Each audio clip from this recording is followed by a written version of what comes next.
Welcome to today's story. We'll learn English through the inspiring life of Swami Vivekananda, a man who taught the world to believe in themselves. His words, "Arise, awake, and stop not till the goal is reached," will fire up your heart and improve your English as you listen. Let's dive into his powerful journey. The birth of a legend. Imagine a young boy born in a small town in India, who would one day inspire millions across the globe with his wisdom, courage, and love for humanity. This boy was Swami Vivekananda, a man who changed how the world saw India and its spiritual heritage. Swami Vivekananda wasn't just a monk. He was a thinker, a leader, and a fighter who taught us how to live with purpose, strength, and kindness. Born as Narendranath Datta on 12th of January 1863 in Kolkata, India, he grew up in a family that taught him deep values, discipline, and compassion. His father, Vishwanath Datta, was a successful lawyer, and his mother, Bhuvaneshwari Devi, was a deeply spiritual woman. From the very beginning, Narendra was special, a mix of intelligence, curiosity, and fearlessness. Narendra was not an ordinary child. He was energetic, mischievous, and bold, but behind this playful nature was a brilliant mind and a kind heart. Let me share some of the most inspiring moments from his childhood. As a young boy, Narendra and his friends used to play near a big tree in their neighborhood. One day, an elder told them, "There's a ghost in that tree. Don't go near it." All the children became scared, except for Narendra. He said, "If there is a ghost, let me see it." He climbed the tree confidently and sat there for hours. When he came down, he told everyone, "There is no ghost. It was just your fear." This story teaches us how Swami Vivekananda always questioned superstitions and fear. He believed in seeking the truth and facing challenges boldly. Narendra's mother was his first teacher, and she taught him valuable lessons through small actions. Narendra's mind was like a sponge.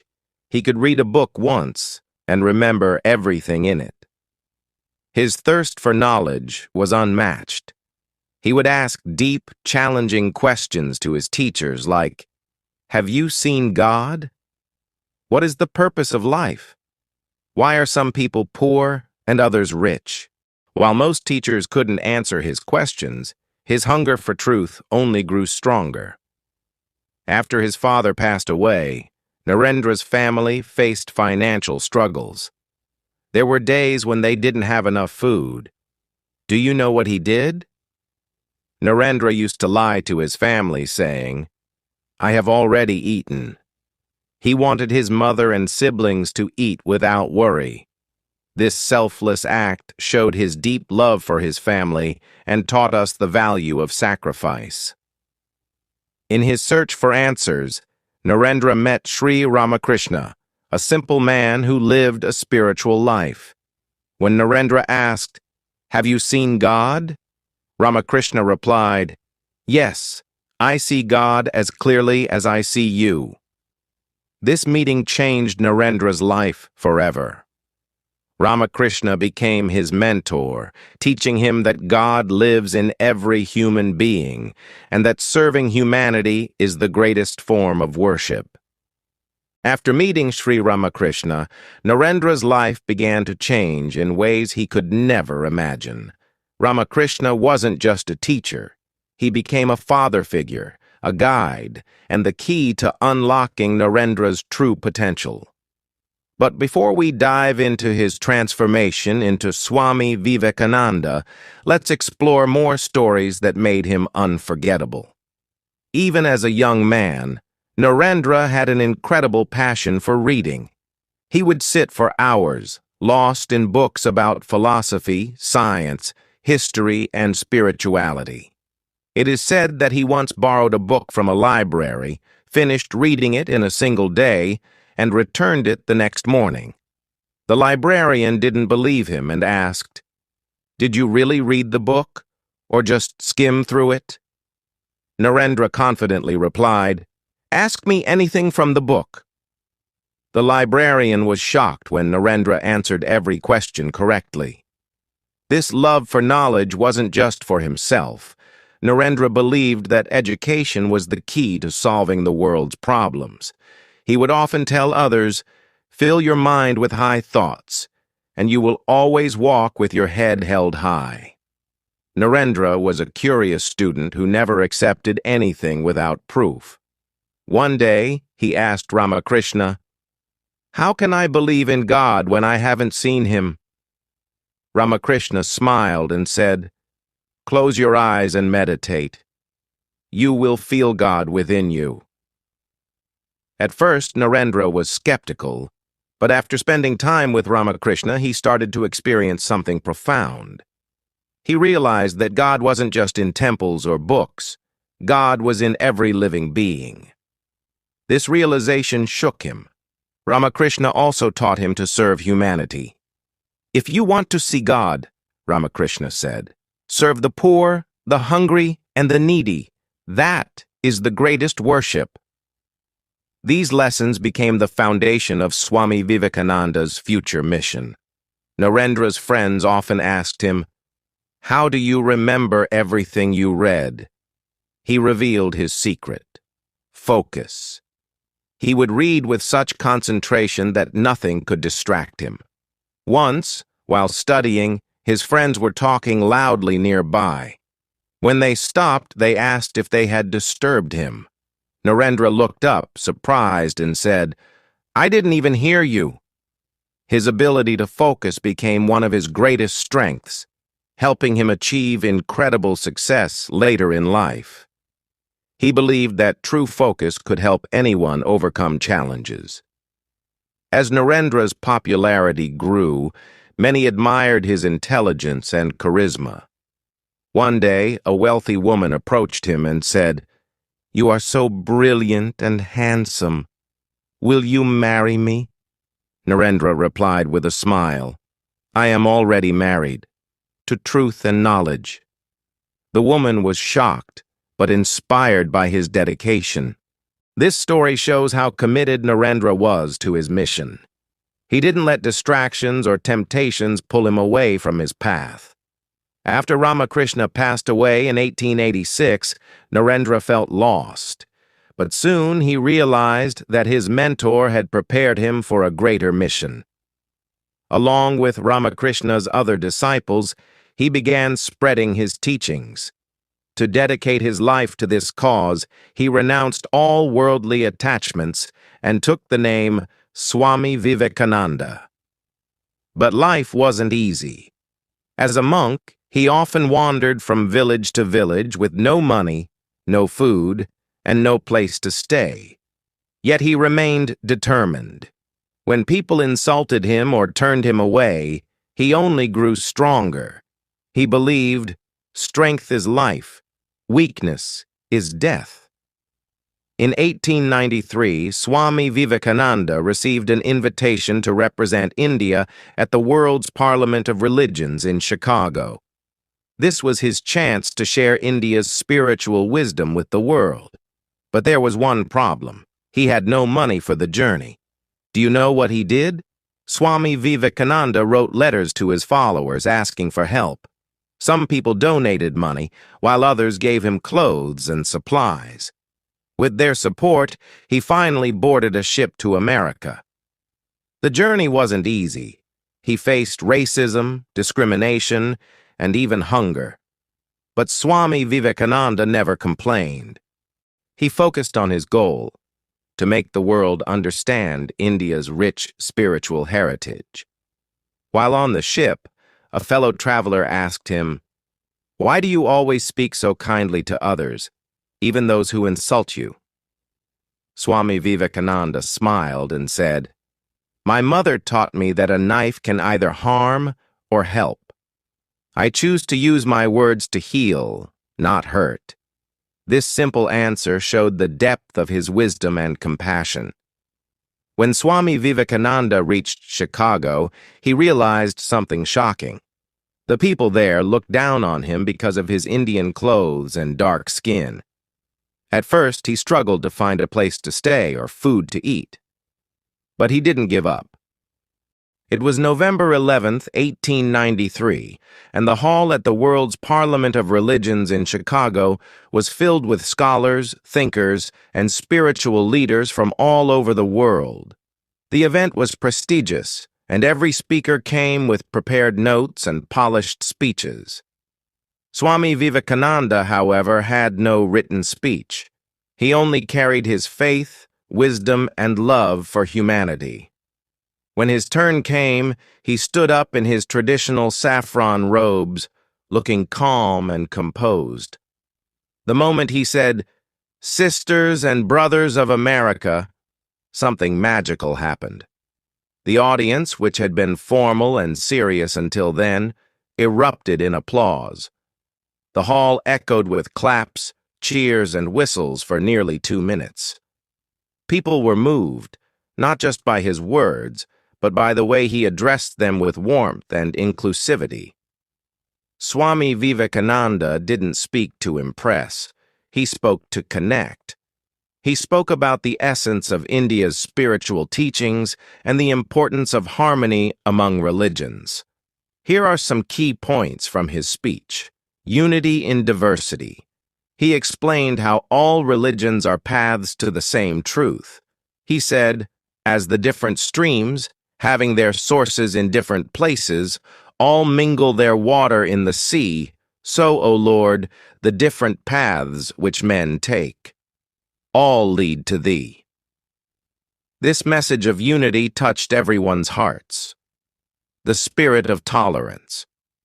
He shared how India had welcomed people of different faiths for centuries. I am proud to belong to a nation which has sheltered the persecuted and the refugees of all religions and all nations of the earth, he said. A warning against religious intolerance. Swami Vivekananda didn't shy away from pointing out the dangers of religious fanaticism. He called for love and respect among all faiths, saying that hatred only leads to destruction. The audience was captivated. They listened to him for over 2 hours, completely mesmerized. Many people later said it felt as though they were listening to a divine voice. Some even had tears in their eyes, feeling inspired and humbled. After his speech, Swami Vivekananda became an instant celebrity. Newspapers across America praised him, calling him a spiritual genius and the voice of India. People from all walks of life wanted to meet him, learn from him, and understand more about India's spiritual heritage.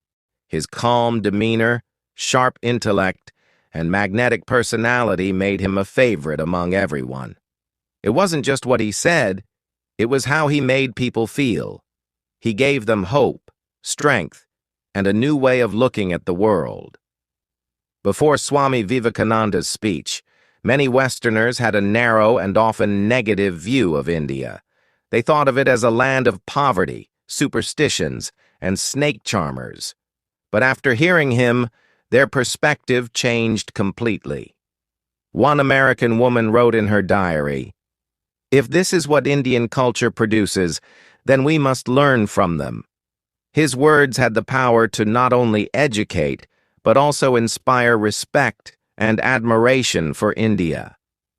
After the Parliament, Swami Vivekananda spent several months traveling across the United States, giving lectures and meeting people.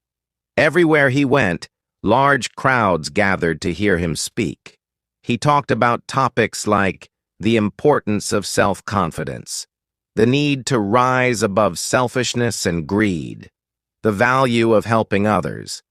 He also gave simple yet profound teachings like, take risks in life.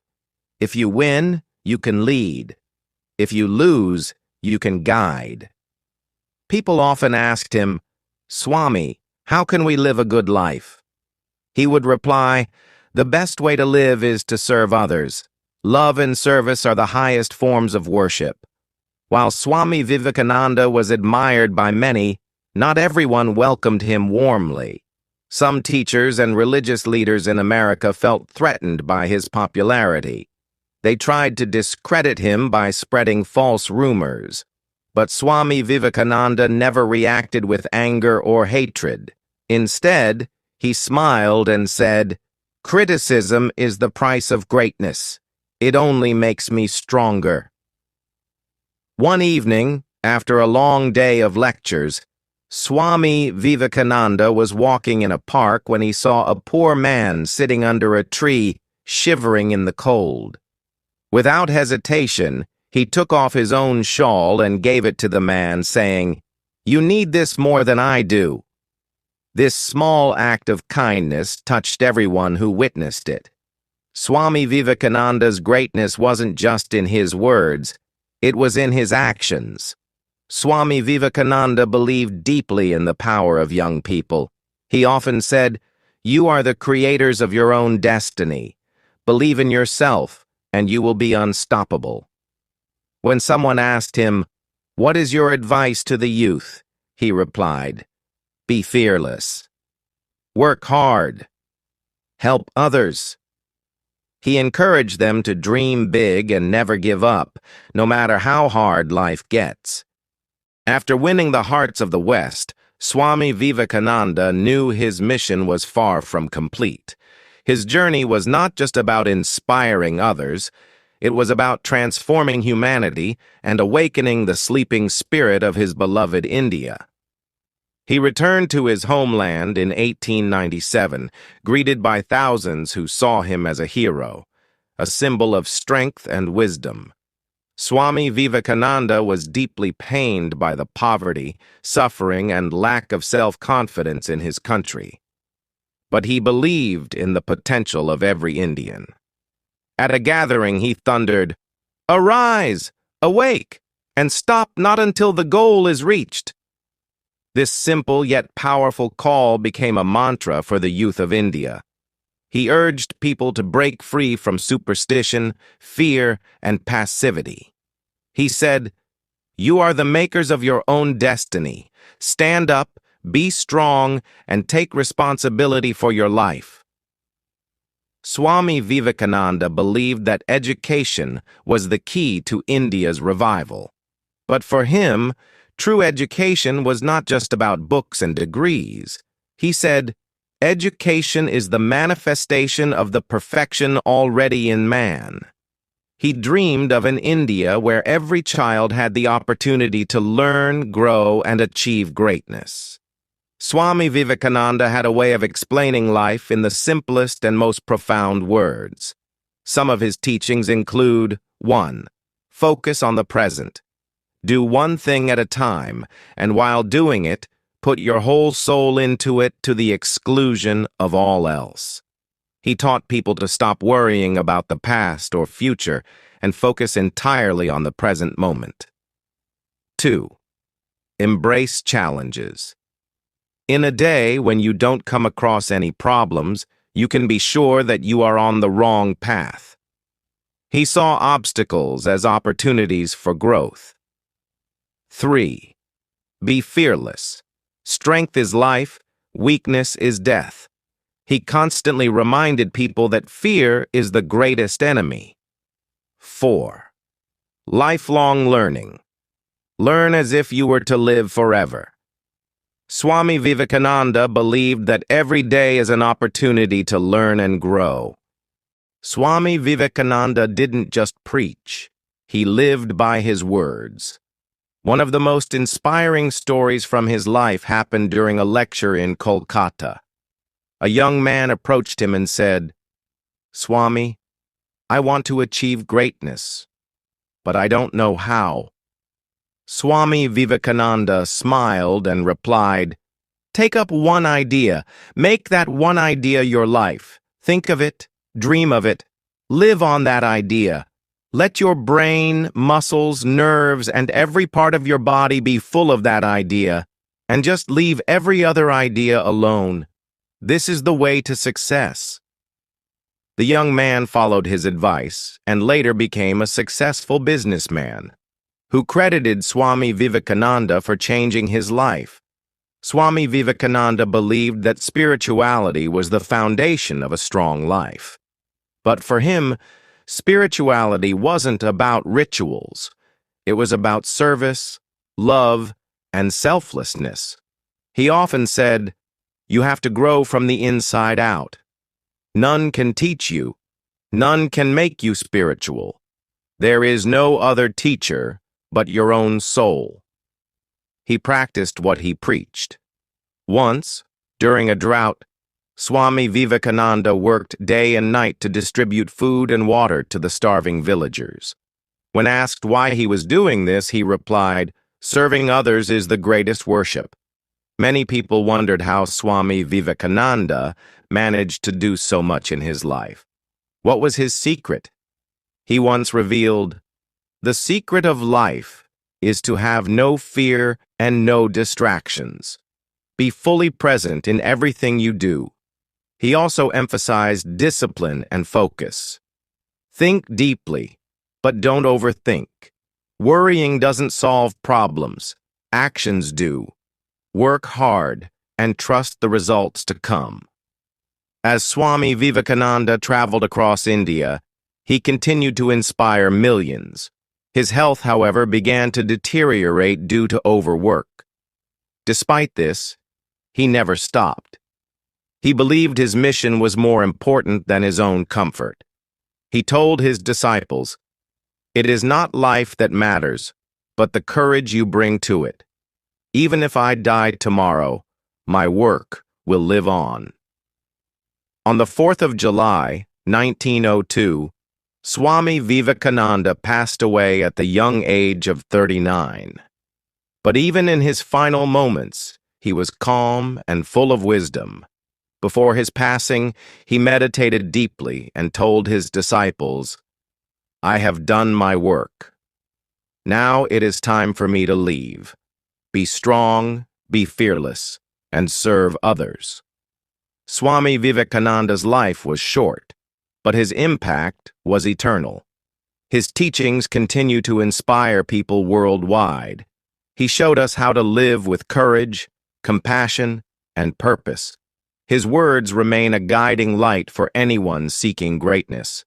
All the powers in the universe are already ours. It is we who have put our hands before our eyes and cry that it is dark. Swami Vivekananda's life proves that one person can change the world with determination, faith, and love for humanity.